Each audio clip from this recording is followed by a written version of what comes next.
2월 한 달 오늘부터는 사람은 누구나 진실한 공동체를 갈망한다라는 주제를 가지고 진실한 공동체에 대한 이야기를 나누려고 합니다. 아, 예전에 굉장히 재밌게 읽은 만화책이 한 권 있는데요. 어른을 위한 만화였습니다.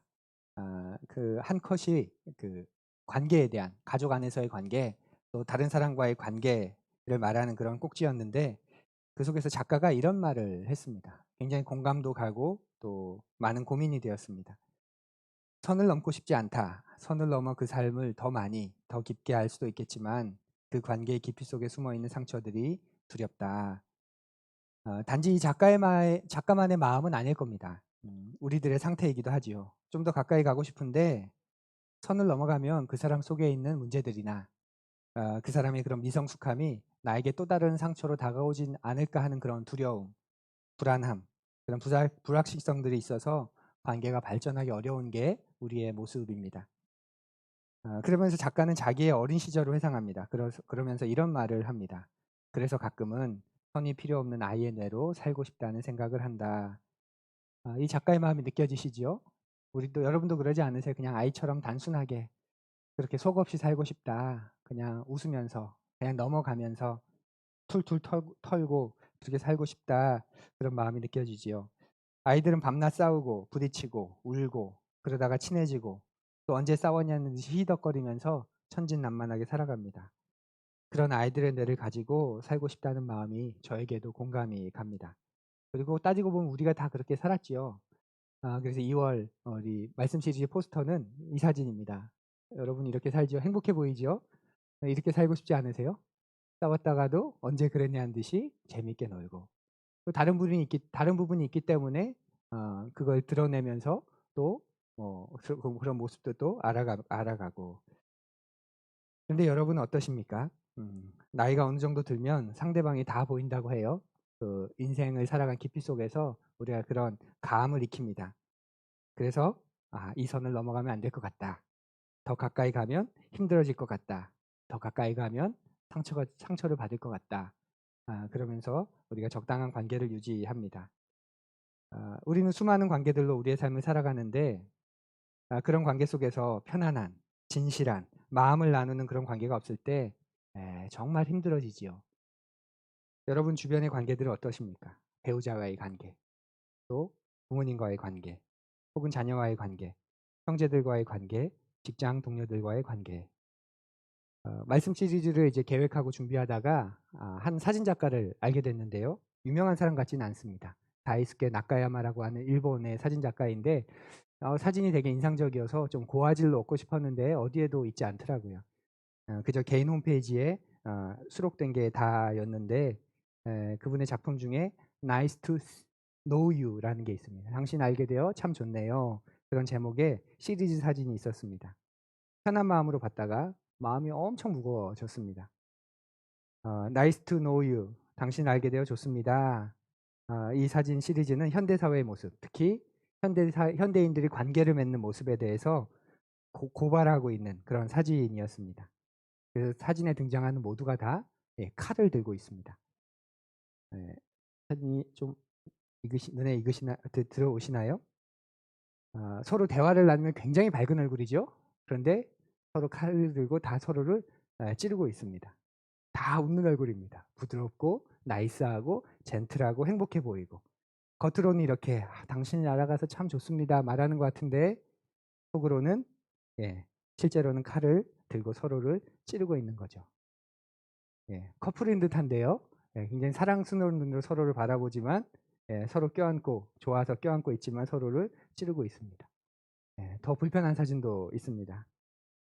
엄마가 아이를 찌르고 있는 거죠. 엄마가 아이를 안고 행복한 표정을 짓고 있는데 그 아이를 그 엄마의 욕심으로 아마 엄마의 욕망으로 그렇게 대하는 모습을 풍자한 게 아닌가 싶습니다. 그러니까 예술이라는 게 가지는 특성 때문에 과장될 수밖에 없고 또 자극적일 수밖에 없지요. 그런 걸 이해하고 본다면 이해도 되지만 여전히 불편한 마음이 공감이 가지만 불편한 마음이 있습니다. 그러면서도 공감이 가는 이유는 우리의 관계 속에서 사랑한다는 말 아래 서로 상처를 주고 상처를 받는 깊이 찌르고 깊이 베이는 이런 관계들이 셀 수 없이 많기 때문이지요. 그래서 어떤 분들은 관계가 징그럽다고까지 하지 않습니까? 됐어 이제 관계는 무슨 그냥 나 혼자 살래. 그래서 현대의 많은 사람들이 관계에 대해서 굉장히 냉소적입니다. 진실한 관계? 그런 게 어딨어. 순수한 관계? 그런 건 없어. 세상을 몰라서 그래. 좀 상처를 입어봐야 뒤통수 몇 번 맞아봐야 아마 알 거야. 그렇게 냉소적입니다. 여러분은 어떠십니까? 교회 목사로서 공동체를 꾸려가고자 하는 목사로서 궁금합니다. 여러분 어떤 마음, 여러분의 솔직한 마음은 어떤 것인지. 진실한 관계 하면 여러분 어떤 마음이 드십니까? 근데 아이러니하게도 진실한 관계를 에 대해서 굉장히 냉소적이면서도 한편에서 어떤 마음이 있죠? 진실한 관계를 맺고 싶다. 진실한 사람을 만나고 싶다. 진실한 공동체를 안에 들어가고 싶다 하는 마음이 있습니다. 굉장히 냉소적인데 또 반대편에는 아이러니하게도 그런 사람을 만나고 싶고 그런 사람이 되고 싶고 그런 공동체를 찾고 싶다라는 마음이 있습니다. 왜냐하면 우리가 본능적으로 알기 때문이 아닐까요? 내가 진정으로 사랑하는 사람이 있을 때 그리고 나를 진정으로 사랑해 주는 사람이 있을 때 우리는 행복하다는 걸 말이지요. 그것이 부모와의 관계든 자식과의 관계든 배우자와의 관계든 아니면 친구와의 관계든 말입니다. 그 누구와의 관계든 진실로 사랑하고 그가 나를 진실로 사랑해주고 나를 있는 그대로 받아주고 나도 있는 그대로 그를 받아줄 때 인간은 행복감을 느낍니다. 아, 사는 것 같다. 참 좋다. 이렇게 사는 거구나. 라고 말입니다. 우리가 이렇게 진실한 관계를 갈망하는 이유는 뭘까요? 창세기 1장 26절과 27절에 잘 설명해 줍니다. 우리 앞을 보며 또 설교 노트를 보시며 우리 함께 읽지요. 하나님이 말씀하시기를 상을 따라서 우리의 모양대로 사람을 만들자. 바다의 고기와 공중의 새와 땅에 사는 온갖 들짐승들과 땅에 기어다니는 모든 길에 하자 하시고 하나님이 당신의 형상대로 사람을 창조하셨으니 곧 하나님의 형상대로 사람을 창조하셨다. 하나님이 그들을 남자와 여자로 창조하셨다. 인간이 그렇게도 진실한 관계를 갈망하는 이유, 순수하게 사랑하는 관계를 바라는 이유는 하나님이 우리를 인간을 그렇게 만드셨기 때문입니다. 이런 인간의 욕망에 대해서 뭐 사회학적으로나 문화인류학적으로나 심리학적으로나 또 생물학적으로나 설명합니다. 뭐 생물학에서는 이런 것들이 공동체를 이루려는 그런 마음들이 우리의 진화의 산물이다. 또 신경과학에서는 뇌의 화학작용일 뿐이다. 사회학에서는 어, 생존 본능이다. 또 심리학에서는 인간의 욕구다. 그런 말들이 있지만 어떤 의미에서는 분명히 타당하지만 성경은 더 본질적인 이야기를 합니다. 우리가 본래 그렇게 지어졌기 때문이다 라고 말이죠. 그러면 왜 그렇게 지어진 걸까요? 하나님이 그런 분이시기 때문이죠. 우리를 창조하신 하나님은 공동체로 존재하는 분입니다. 따라해 보시겠어요? 하나님은 공동체로 존재하신다. 네. 하나님께서 인간을 창조하셨을 때 우리의 형상대로 우리의 형상을 따라 우리의 모양대로 지으셨다고 합니다. 하나님을 우리라는 복수 1인칭으로 표현하시는 거죠. 하나님은 한 분이심에도 불구하고 성부, 성자, 성령이 계시다고 그 세 분이 한 분으로 존재하신다고 우리는 알고 있습니다.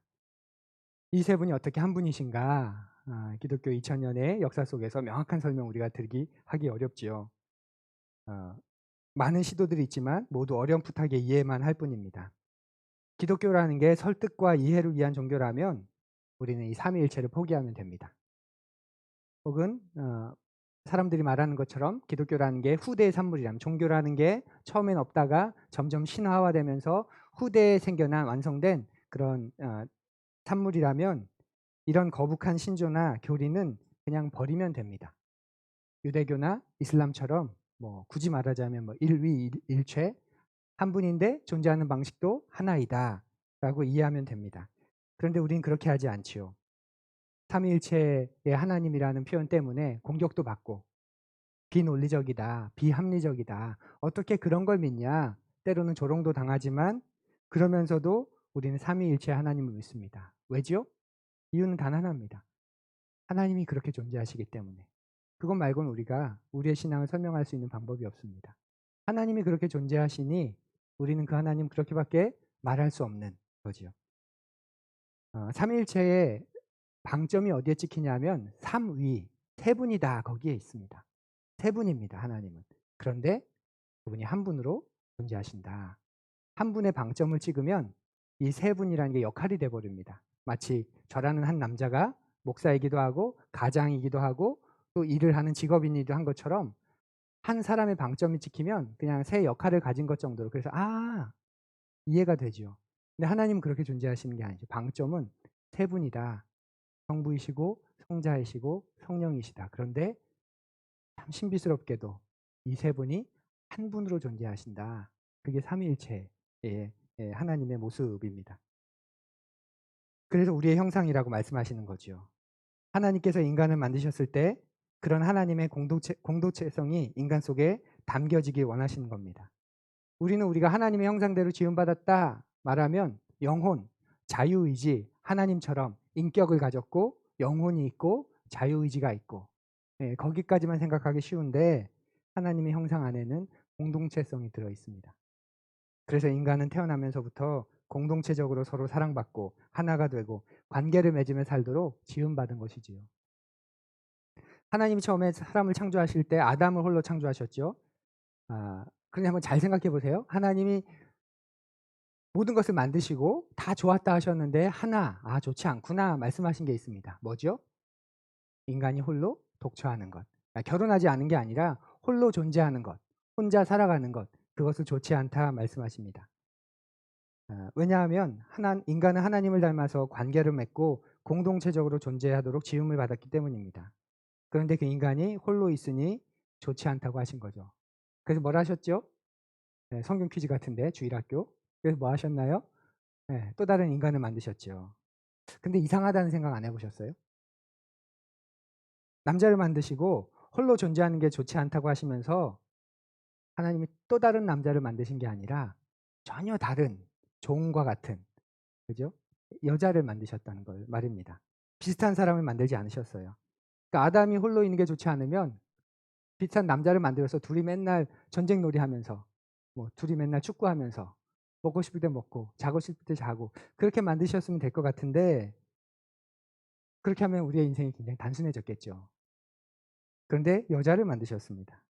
그 반대도 마찬가지일 겁니다. 여자를 먼저 만드셨다면 홀로 있는 게 좋지 않구나. 그러면서 또 다른 여성을 만든 게 아니라 전혀 다른 남자를 만드십니다. 사랑하는 푸른 여러분, 하나님께서 인간을 만드시고 홀로 있는 게 좋지 않다고 하시면서 만드신 게 비슷한 존재가 아니라 전혀 다른 존재라는 걸 여러분 중요하게 여기십시오. 왜 그렇게 하셨을까? 생각해 보십시오. 왜냐하면 성부, 성자, 성령 이 세 분이 전혀 다른 분이기 때문에 그렇습니다. 개별적 특성이 굉장히 강력한 분들이십니다. 성부는 결코 성자와 성령 같지 않으시고, 성자 하나님은 결코 성부와 성령 같지 않으시고, 성령 하나님은 또한 결코 성부와 성자 같지 않으십니다. 굉장히 독특하고 개별적인 특성이 굉장히 강한 존재이십니다. 그래서 우리는 성부, 성자, 성령이 전혀 헷갈리지 않습니다.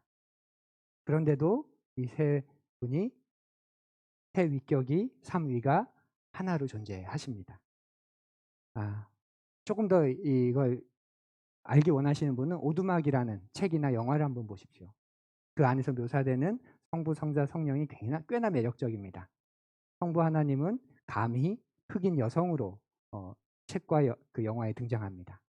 그 흑인 그 특유의 특성에 따라 굉장히 유쾌하고 쾌활하고 사랑과 여유가 넘치는 모습으로 하나님을 묘사합니다.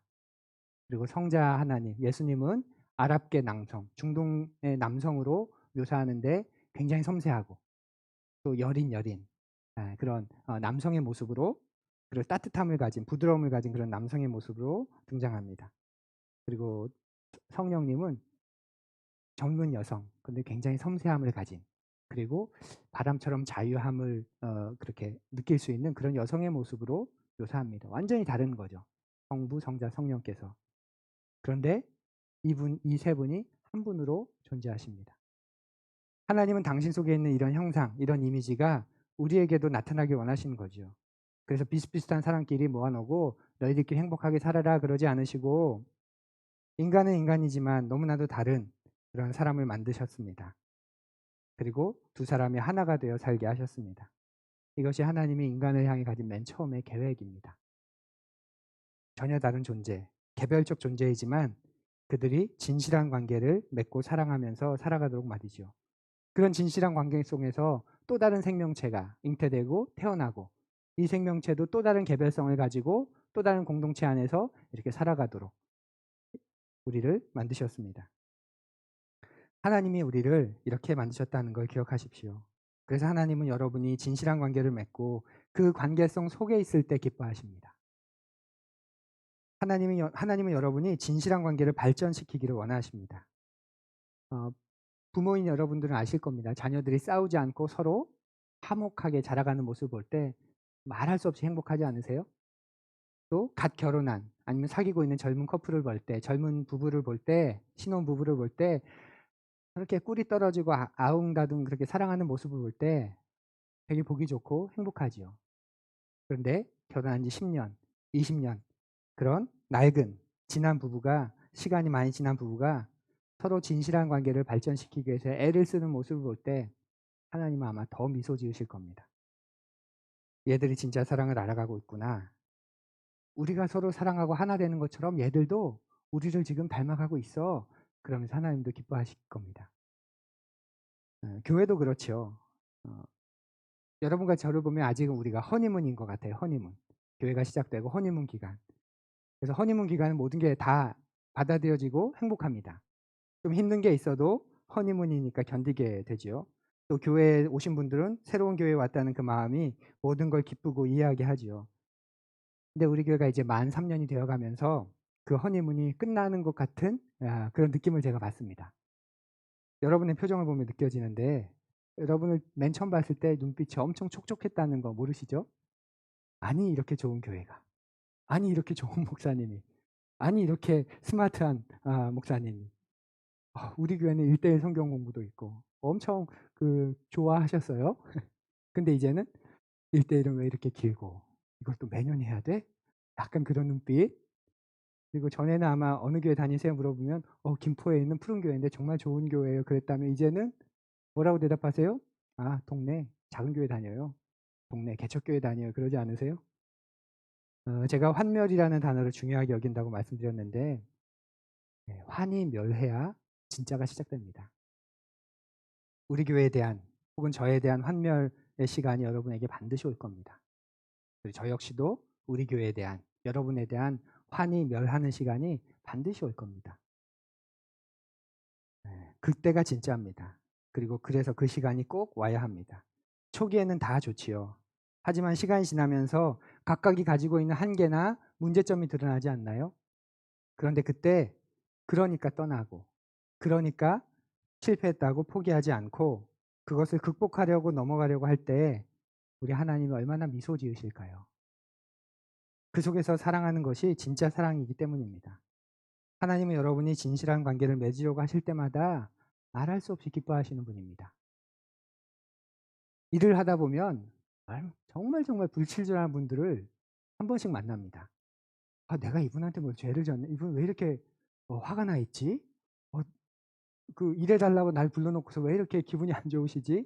그렇게 느낄 만큼 불친절한 분들을 만납니다. 또 음식점에서 식사를 하다 보면 음식을 갖다 주는 직원분들을 굉장히 분질절하게 대하는 그런 분들을 뵙지요. 그냥 내가 그냥 미안하다 죄송하다고 말하고 싶은 마음이 들 만큼 서빙하는 분들을 불친절하게 대하는 분들이 있습니다. 반대도 있죠. 음식을 갖다 주시면서 굉장히 분칠절하게 툭툭 갖다 주는 분도 계시죠. 반찬 조금 더 달라고 한 게 마치 큰 죄 지은 것 같은 느낌을 주는 그런 분들도 있습니다. 제가 일부러 더 친절하게 대하는데도 전혀 친절하게 대하지 않으십니다. 아마 너무 많은 상처를 받았기 때문에 그런 모습이 아닐까 하는 그런 마음을 가져봅니다. 이게 너무나도 흔한 우리가 사는 세상의 모습입니다. 그런데 하나님 나라의 백성인 우리가 어디 가서든지 누굴 만나든지 친절히 대하고 짧은 시간에도 진실한 관계를 맺으려는 마음을 가지고 있다면 하나님께서는 미소 지으며 흐뭇해하실 겁니다. 왜냐하면 우리를 그렇게 만드셨으니까요.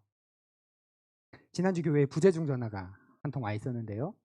010으로 온 전화라 굉장히 기대가 됐습니다. 교회를 찾는 분의 확률이 높아서이기 때문이죠. 실제로 그렇게 오신 분들이 계시죠. 우리 손흥민 경자매님, 백동 형제님, 그리고 교회 전화로 통화가 돼서 또 연락이 돼서 그렇게 찾으셔서 오셨습니다. 전화를 드렸습니다. 네. 교회를 찾는 분이셨습니다. 그런데 근데 푸른 교회가 아니라 푸른 언덕 교회를 찾고 계시더라고요. 네. 20년 전에 푸른 언덕 교회를 갔었는데 그때 뵀던 분을 찾고 싶은데 아무리 찾아도 푸른 언덕 교회가 없어서 푸른 교회에다 전화하셨다고 난감하기도 하고 당황스럽기도 하고 그 교회가 어디 있을까요? 여쭤봤더니 예, 김포 저기 월곶면에 있다고 하더라고요. 월곶에 있다고 하더라고요. 그래서 교단이 어딘가요? 교단을 모르시겠대요. 담임 목사님 성함이 뭔가요? 담임 목사님 성함이나 전도사님 성함도 모르시고 아는 이름은 그 교회 관리하시는 분 이름 하나. 제가 찾아드릴 수 없을 것 같은데요 하고 전화를 끊었습니다. 근데 마음에 돕고 싶은 마음이 자꾸 생기는 거예요. 오죽했으면 푸른 언덕 교회를 찾다가 푸른 교회까지 전화를 하셨을까. 그래서 인터넷을 엄청 서칭했지요. 그러다가 찾았습니다. 근데 전화번호가 없더라고요. 그러다가 지도가 생각나서 지도에 거리 사진이 있으니까 이렇게 봤더니 조그마한 간판 아래 이제 031 번호가 적혀 있어서 그 주소와 전화번호를 전해드렸습니다. 찾으려고 하시는 분은 꼭 찾았으면 좋겠습니다. 이렇게 말씀드리고 전화를 끊었습니다. 네, 그게 끝입니다. 제가 우리 교회 방문하신 분을 만나는 건 교인을 만들기 위함이 아니죠. 푸른 이가 될 만한 분인가 아닌가 그걸 분별해서 진실한 관계를 맺는 게 아닙니다. 저는 그럴 때 하나님께서 미소 지으신다고 생각합니다. 네가 사람을 가리지 않는구나. 누가 오건 똑같이 대하려고 애쓰는구나. 온 사람들도 똑같이 사랑하려고 애쓰는구나. 너랑 깊어지는 것보다 다른 지체들과 관계를 맺는 걸 네가 더 중요하게 여기는구나. 내가 널 그렇게 만들었는데 내가 네가 그렇게 하기를 간절히 원했는데 그러면서 기뻐하실 거라고 저는 생각합니다. 물론 어떤 분은 그렇게 말씀하실 수도 있어요. 목사님 그런데 조금 더 공격적으로 하셔야 돼요. 좀 더 적극적으로 하셔야 돼요. 관계를 맺는 것도 사람이 와야 관계를 맺죠. 사람이 안 오는데 관계를 맺나요? 네, 공감합니다. 그래서 그렇게 하려고 교회 밖의 사람들과 1:1 성경 공부를 꾸준히 하고 있습니다. 지난주까지 한 청년과 광고에 말씀드린 것처럼 15주간의 성경 공부를 마쳤는데 그렇게 이 사람이 이 성경 공부 후에 교회로 들어오건 들어오지 않건 이걸 통해 믿지 않는 친구라면 신앙을 갖고 신앙이 약해진 친구라면 다시 신앙의 기초를 쌓고 또 성숙이 필요한 사람이라면 성숙을 경험하는 그런 시간이 되면 좋겠다. 그렇게 마음 한켠에 두고 교회 밖의 사람들과 계속 성경 공부를 하려고 하고 있습니다. 교회는 제가 운영하는 사업장이 아니잖아요. 교회가 뭐에 가깝다고 제가 여러 번 말씀드렸죠. 굳이 이 세상에 존재하는 조직에 비추어 본다면 교회는 뭐에 닮았나요? 하나님 나라인데 협동조합. 그죠? 기업 아닙니다. 교회는 한 마음과 뜻을 품은 조합원들이 함께 세우는 게 협동조합이고 가장 그 모습에 그나마 교회가 많이 닮아 있습니다. 그러니 그 교회에서 가장 중요한 게 뭐죠? 마케팅, 홍보, 재정, 시설이 아니라 조합원들이 공유하는 철학, 그리고 조합원들과의 관계. 영리기관이라면 우리 관계 맺을 필요 없습니다. 와서 세련된 예배, 세련된 시설, 세련된 퍼포먼스, 좋았어, 영화를 보고 가는 것처럼 우리들의 관계가 필요 없습니다. 근데 교회는 그런 영리기관이 아니라 마케팅이 필요하고 홍보가 필요하고 수익이 나야 되고 그런 영리기관이 아니라 협동조합입니다. 조합원들이 같이 이런 교회를 세우면 좋겠습니다. 이런 기관을 우리가 만들었으면 좋겠습니다. 우리가 중요한 그런 곳이지요. 그러니 관계가 더 중요하지요. 많은 현대인들이 그런데 진실한 관계에 대해서 회의적입니다. 그런 게 어딨어. 깊이 사귈수록 상처받는 것밖에 없어. 사랑하는 푸른이 여러분, 여러분만큼은 포기하지 말아 주십시오. 꿈을 가지십시오. 하나님 나라를 받고 살아가는 우리인데 겨우 한 몸, 겨우 내 한 가족 품고 살아서야 하겠습니까? 진실한 관계는 하나님의 꿈입니다. 하나님의 뜻이기도 하고요. 우리가 세상에서 많은 상처를 받고 냉소적이 되어가지만 또 체념하고 홀로 살아갈지는 모르지만 또다시 진실한 관계를 맺으며 살아가려고 애쓰는 것, 그것은 하나님의 바람이고 소망입니다. 근데 그게 어렵다는 것 저도 인정합니다. 현실은 그렇게 녹록하지 않지요. 그 이유가 뭘까? 우선은 우리가 진실한 관계를 맺을 줄 모르기 때문이 아닐까요? 그런 관계를 맺는 법을 제대로 배운 적도 없고 사회 속에서, 특별히 어린아이들 학교 속에서 다른 친구들과 좋은 관계를 맺는 법을 배우지 않습니다. 뛰어나야 된다는 것만 배우고 경쟁 상대로 여기게 하는 것을 배우고 그냥 그 아이가 받은 점수 자체를 가지고 기뻐하는 게 아니라 90점, 95점을 받았어도 100점을 받은 친구가 있으면 넌 두 번째야, 넌 세 번째야. 그렇게밖에 말해줄 수 없는 게 시스템인 거죠. 세상에 존재하는 시스템. 그러니 있는 그대로 받아주는 것, 있는 그대로 대하는 것을 아이들이 배우지 못합니다. 그것이 교육에 대해서 가지고 있는 불편함입니다. 넌 공부를 잘하는구나. 근데 얘는 아이들 사회성이 너무 좋아. 얘는 운동을 좋아해. 얘는 되게 섬세해. 넌 그걸 잘해. 근데 얘는 이걸 잘해.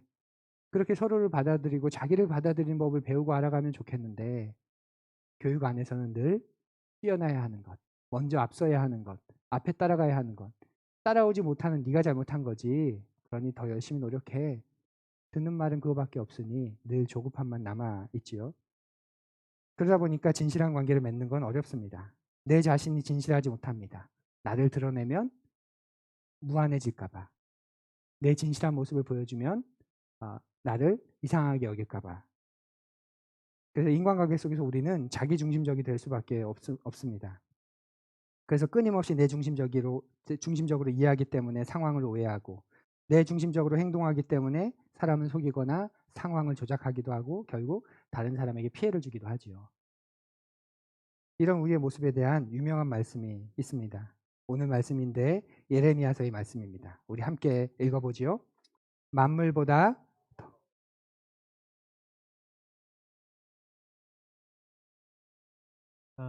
각 사람의 마음을 살피고 심장을 감찰하며 각 사람의 행실과 행동에 따라 보상하는 이가 바로 나 주다. 만물보다 가장 거짓되고 심히 부패한 것, 심히 썩은 게 사람의 마음이라고 말합니다. 가장 속임수가 많은 것이 사람의 마음이라고 말합니다. 여기서 썩었다는 말은 더 이상 치료가 안 된다는 그런 의미입니다. 영어 성경에는 beyond cure, 더 이상 손쓸 수가 없는 그렇게 표현되어 있습니다. 회복이 불가능하다는 거죠. 왜냐하면 인간이 자기중심성이 너무나도 강하기 때문에 그런 거죠. 제가 지금 관계에 대한 이야기, 그 가운데 특별히 상처에 대한 이야기를 계속 하는데 여러분의 마음속에 여러분이 받은 상처에 대해 생각이 떠오르지 않으세요? 맞아. 진실한 관계 속에서 이런 상처를 입었었어. 맞아. 그래서 쉽지 않아. 근데 재밌게도 상처 준 건 안 떠오르시죠? 그렇지 않나요? 이게 우리의 부패성을 보여주는 겁니다. 똑같이 상처를 줬을 텐데 내가 준 상처는 모릅니다. 아니 기억조차 못합니다.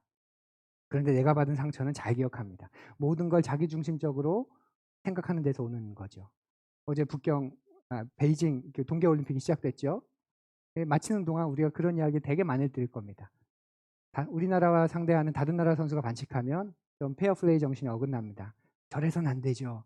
근데 우리나라 선수가 반칙하면 아주 지혜로운 선택이었습니다. 예, 결단이 있습니다. 예, 우리는 다 그렇게 지극히 자기중심적으로 생각합니다. 이런 우리가 어떻게 진실한 관계를 맺을 수 있을까요? 우리에게 있는 소망 때문에 가능합니다. 성경 말씀을 한 구절 더 같이 읽었죠. 그런즉 누구든지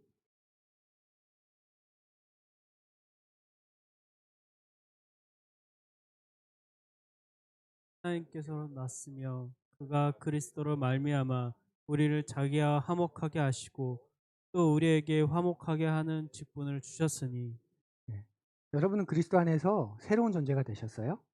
뿐만 아니라 화목하게 하는 존재가 되신 거예요. 하나님과 화목했고 다른 사람과 하나님 사이를 화목하게 하고 다른 사람과 다른 사람의 사이를 화목하게 하는 존재가 된 겁니다. 우리에게 화해 직분을 그래서 맡겨주셨다고 말합니다. 새로운 영적인 소명이 생긴 거죠. 이런 소명을 가진 사람은 어떤 생각을 하면 살까요? 하나님과 다른 사람을 화목하게 하려고 하고 사람과 사람을 화목하게 하는 존재로 살고자 애를 쓰지 않을까요? 근데 문제는 우리가 이걸 잘 경험하지 못한다는 겁니다. 누리지 못합니다. 그래서 관계를 맺는 걸 보면 그리스도인이나 하나님을 모르는 사람이나 별로 다르지 않습니다. 더 심각한 건 신앙이 잘못 들어오신 분은 그 신앙 때문에 아집이 생기지요. 잘못된 아집이 생겨서 오히려 관계를 더 못 맺습니다. 그래서 신앙 없는 사람들보다 관계가 더 좁고 더 불안하고 더 일방적이 됩니다. 그러면 화목하게 하는 삶을 살기 위해 우리는 뭘 해야 할까요? 바울 사도가 중요한 열쇠를 말합니다. 그리스도 안에 있으면 그리스도로 말미암아, 그리스도 안에 있는 것, 그리스도로 말미암는 것, 이것이 우리가 진실한 관계를 맺을 수 있는 열쇠입니다. 진정한 신앙생활이란 뭘까요? 여러분이 교회 나오는 것, 또 성경을 읽고 기도를 하는 것, 이건 신앙생활이 아니라 신앙생활을 하는 수단이라는 걸 생각해 보십시오. 수단입니다. 그것 자체를 신앙생활이라고 생각하시면 안 됩니다. 밥을 먹으려고 식탁에 앉았습니다. 밥그릇과 국그릇과 반찬이 있겠죠. 그리고 옆에 수저가 있을 겁니다. 수저가 왜 있냐면 밥을 먹으려고 있는 거죠. 수저를 들고 있다고 밥을 먹는 게 아니잖아요. 마찬가지로 신앙생활을 하기 위해 우리가 눈에 보이는 물리적인 공간으로 나오는 것, 또 소모임을 하는 것, 1대1로 성경 공부를 하는 것, 개인적으로는 성경을 읽고 기도를 하는 것, 이건 모두가 이 수단들을 통해서 진짜 우리가 하려고 하는 게 있기 때문입니다. 그 진짜 하려고 하는 게 뭡니까? 내가 그리스도 안에 있다는 걸 누리고 깨닫는 거죠. 그러기 위해 교회에 와서 예배 드리는 거고, 또 가교 모임도 갖는 거고, 경건 생활도 우리가 해나가는 겁니다. 우리가 그리스도 안에 있다는 건 하나님과 화해했다는 뜻입니다. 하나님과 화해했다는 건 자기 중심성으로부터 벗어나기 시작했다는 거예요. 자기가 주인인 사람은 하나님과 화해할 수 없습니다. 왜냐하면 하나님이 인생과 우주의 주인이시기 때문에 그렇습니다. 그렇기에 그리스도인은 자기가 중심이 되어 살았던 모습으로부터 자기의 취향, 자기의 이익, 자기의 관심, 그렇게 세상을 돌아가게 만들려고 했던 것에서 한 걸음씩 벗어나기 시작한 사람들입니다. 그리고 그 자리에 하나님이 들어오시고 예수님이 들어오시는 거죠. 그것을 경험하고 그분을 닮아가기 위해서 성경을 읽고 기도를 하고 공동체로 모여서 신앙을 고군분투하며 살아가는 것입니다. 그 자체가 신앙생활이라고 여기면 피곤해지실 겁니다. 사랑하는 푸른 여러분, 진실한 관계는 인생을 살면서 우리가 거둘 수 있는 가장 귀한 열매입니다. 여러분이 지금의 나이까지 걸어오시면서 여러분의 인생을 한번 돌아보십시오. 나이가 들어감에 따라서 경제적으로 윤택해졌을 수도 있고요. 사회적으로 성공하셨을 수도 있습니다. 근데 그 경제적인 윤택함과 사회적인 성공은 약간의 편리함은 주지만 여러분에게 참된 행복은 가져다 주지 않는 것 경험하고 계시지요? 사람이 정말 행복할 때가 언제입니까? 기쁠 때가 언제일까요? 관계에서 옵니다. 내가 정말 사랑하는 사람이 있을 때, 나를 정말 사랑해주는 사람이 있을 때, 내 모습 그대로 나를 노출시켜도 괜찮은 그런 사람들이 내 주변에 많을 때, 진실한 대화를 주고받는 사람들이 있을 때, 그리고 한 걸음 더 나아가서 그런 사람들과 함께 꿈꾸고 도모하는 일이 있을 때, 그때 인생은 말할 수 없이 행복합니다. 사는 맛이 나는 거지요. 우리는 모두 그런 진실한 관계를 갈망합니다. 그리고 그건 하나님이 우리를 지으신 의도입니다. 그리고 이루어 주시고 함께 이루어 가시고자 하나님 우리와 동행하십니다. 그러니 사랑하는 푸른이 여러분, 낙심하지 마십시오. 지금까지 실패하셨다고 해도 번번이 사람과 사귀는 것, 그 속에서 상처도 입고 손해도 보고 혹은 내 서투름 때문에 혹은 상대방의 악함 때문에 아픔도 있고 상처도 있다고 할지라도 그리스도 안에서 그리스도로 말미암아라는 열쇠를 가지고 진실한 관계를 만들고 누리어 나가는 우리가 되기를 간절히 소원합니다. 2월 한 달간 여러분 모두를 그런 진실한 관계로 초대합니다. 함께 소망하고 고대하고 꿈꾸는 푸른 이가 되어 주십시오. 우리 조용히 거듭의 기도 드리겠습니다.